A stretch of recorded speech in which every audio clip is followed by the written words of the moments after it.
leads to headache on the side of the head, and that is headache is connecting with the eye. கண் சம்பந்தப்பட்ட தலையில் வரக்கூடிய வலிகள் ஒன்று இந்த பித்தப்பையோடு தொடர்புடையதாக இருக்கிறது.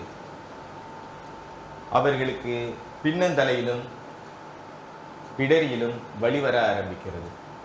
இது பித்தப்பையில் மேலும் பிரச்சனைகளை உருவாக்கும். பித்தப்பை கற்கள் உருவாகிறதுக்கு காரணம் இரவு 9 மணியிலிருந்து 1 மணி வரை நாம் உறங்காமல் இருப்பது பித்தப்பையில் கற்களை உருவாக்கும். கற்கள் உருவாவதை தடுக்க வேண்டும் என்றால் 9 மணிக்கு படுத்து தூங்கினமையானால் பித்தப்பை கற்கள் உருவாவது குறைந்துவிடும். பித்தப்பையை வெட்டி எடுக்கும் பொழுது அடுத்தாக இரத்தப்பையில் அடைப்பு உருவாகிறது. அதனால் இரத்தப்பையில் நமக்கு பிளாக்கேஜஸ் உருவாகுது, கார்டியாக் பிளாக்கேஜஸ். அப்போ தான் பைபாஸ் பண்ண வேண்டிய ஒரு சூழல் வருது.